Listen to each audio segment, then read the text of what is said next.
Bonjour à tous, c'est Annie de BLC. On se retrouve aujourd'hui pour un tuto sur l'entrée d'un salarié dans SBCP. C'est parti.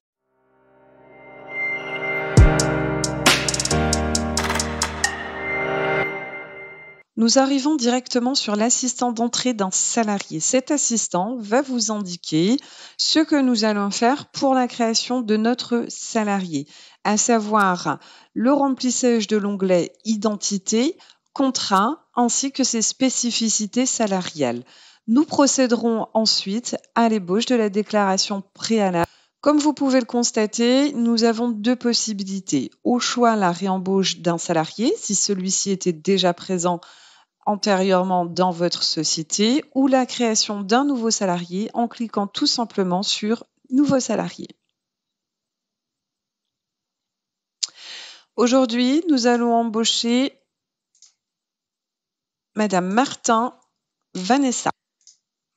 Vanessa est célibataire, elle n'a pas d'enfant à charge. Elle est née le 10 octobre 1964. Nous renseignons le numéro de sécurité sociale.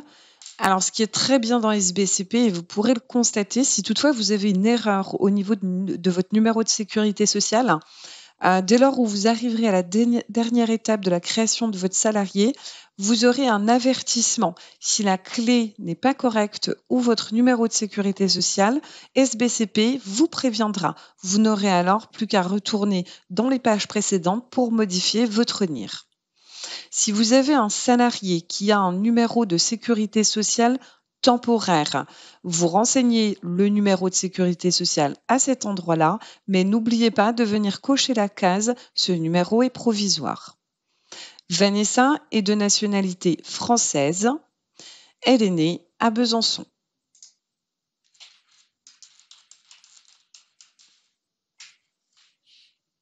Dans le département 25, en France. Si toutefois vous avez des salariés à l'étranger, n'oubliez pas de cocher cette petite case. C'est très important, c'est ce qui permettra d'appliquer la retenue à la source et votre salarié ne redescendra donc pas en DSN.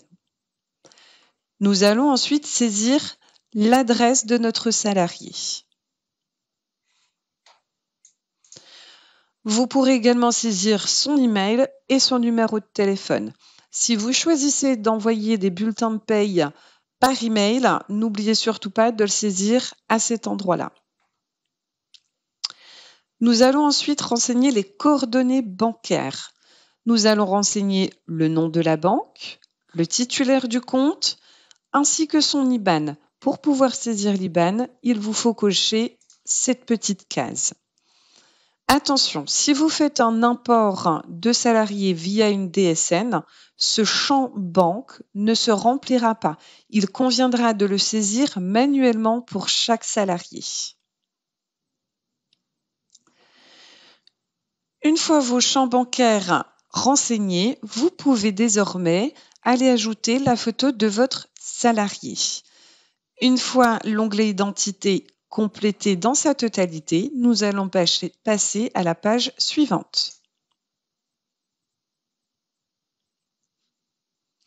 Avant de commencer à remplir le contrat, vous avez la possibilité de recopier les paramètres d'un salarié, c'est-à-dire que celui-ci reprendra le type de contrat, le contrat particulier, ainsi que le salaire et l'horaire d'un précédent salarié. C'est un gain de temps pour vous. Pour remplir le type de contrat de votre salarié, cliquez simplement sur la flèche déroulante et choisissez le contrat concerné. Ici, nous prendrons un CDD d'usage. Dans le cadre d'un CDD, nous avons effectivement la date d'embauche, mais obligatoirement et surtout la date de fin de contrat prévisionnel. Aujourd'hui, nous allons embaucher Vanessa au 4 janvier 2021. Vanessa terminera son contrat le 5 mars 2021. Vous avez également la possibilité d'indiquer la forme d'aménagement du temps de travail dans le cadre de l'activité partielle. Pour ce faire, vous n'avez simplement qu'à dérouler la flèche qui se trouve ici et à renseigner les différentes formes d'aménagement correspondant à votre salarié. Vous avez aussi l'obligation, depuis le mois de janvier 2021, de déclarer tous vos salariés travailleurs handicapés dans votre société, et ce par le biais de la DSN mensuelle.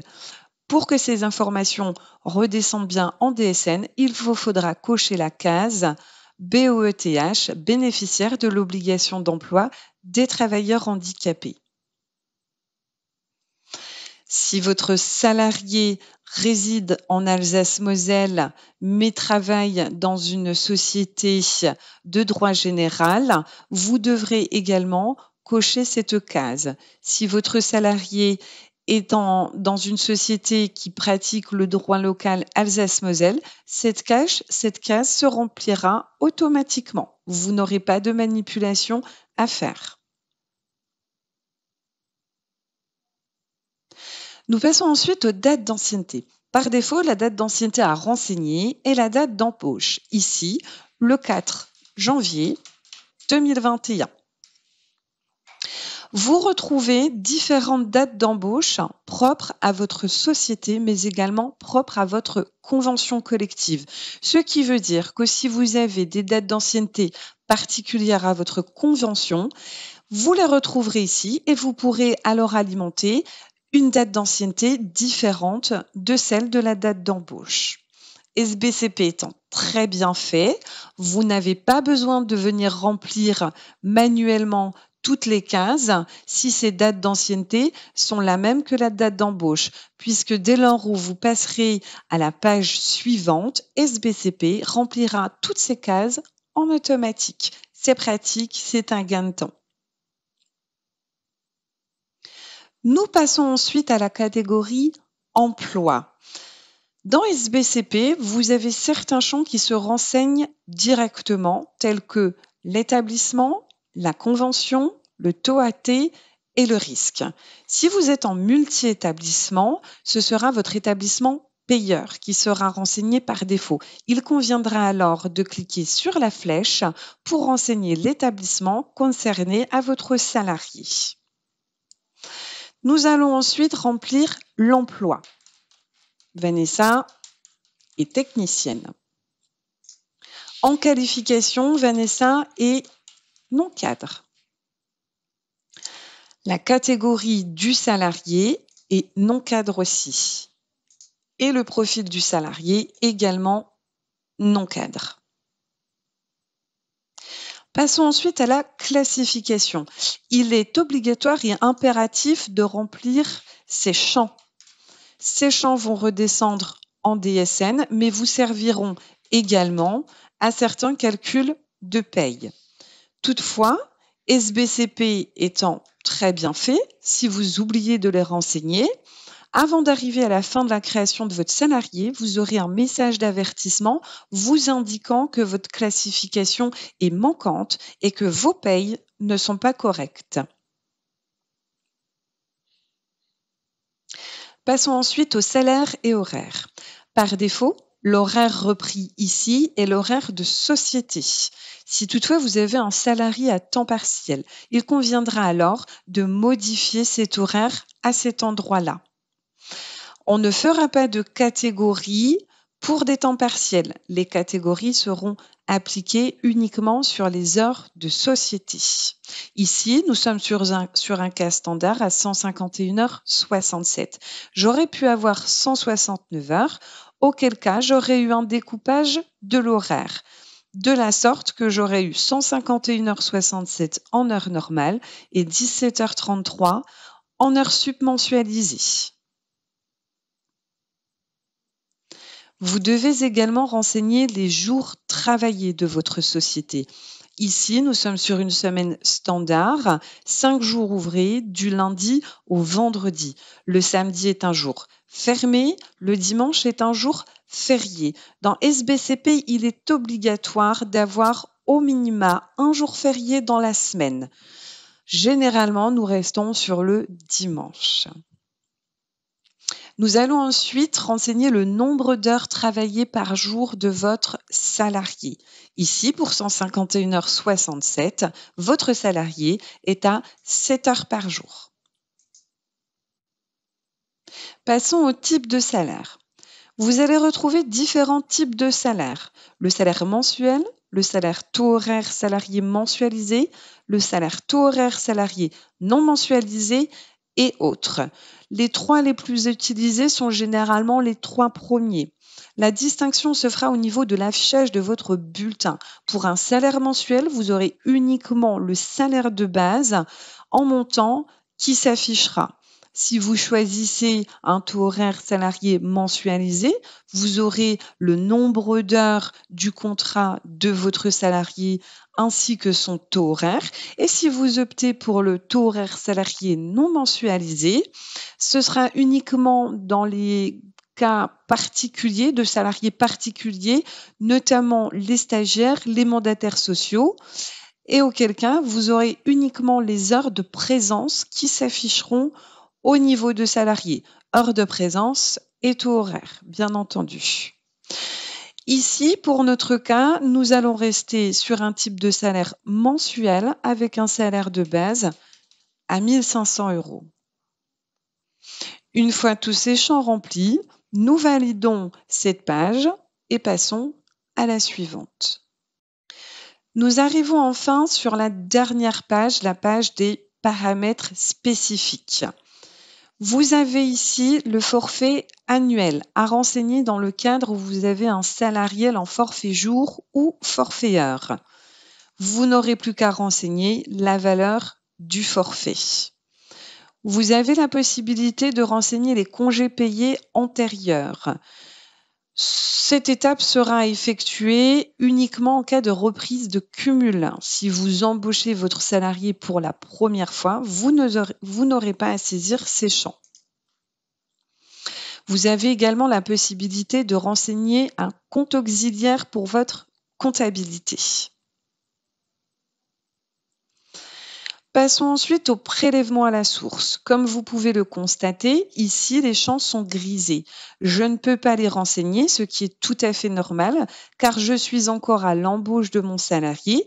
Il n'a pas eu de DSN mensuel. À partir du 2e mois, ces champs seront automatiquement renseignés par l'import du CRM que nous aurons effectué pour la paye du mois en cours.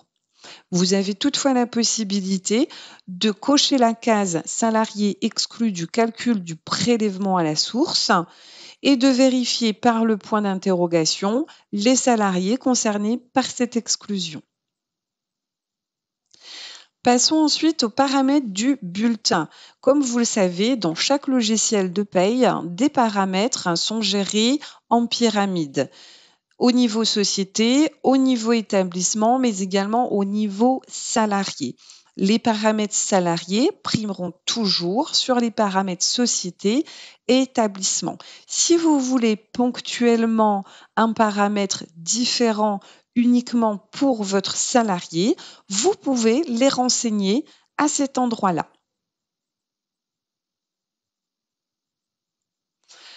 Une fois les paramètres de votre salarié renseignés, nous pourrons passer à la dernière étape de la création de notre salarié.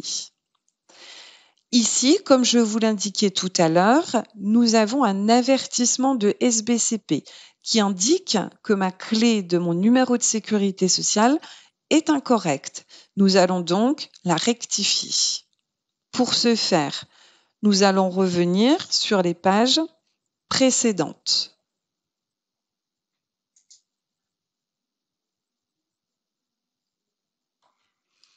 Notre clé se trouve ici.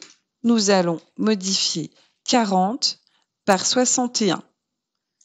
Et nous faisons de nouveau page suivante. Comme vous pouvez le constater, les éléments précédemment renseignés n'ont pas été perdus, ils sont enregistrés. Je n'ai donc pas à revenir sur ma saisie. Nous passons ensuite à la fin de la création de notre salarié. Ici, SBCP vous propose de faire une DPAE. Vous pouvez choisir oui ou non.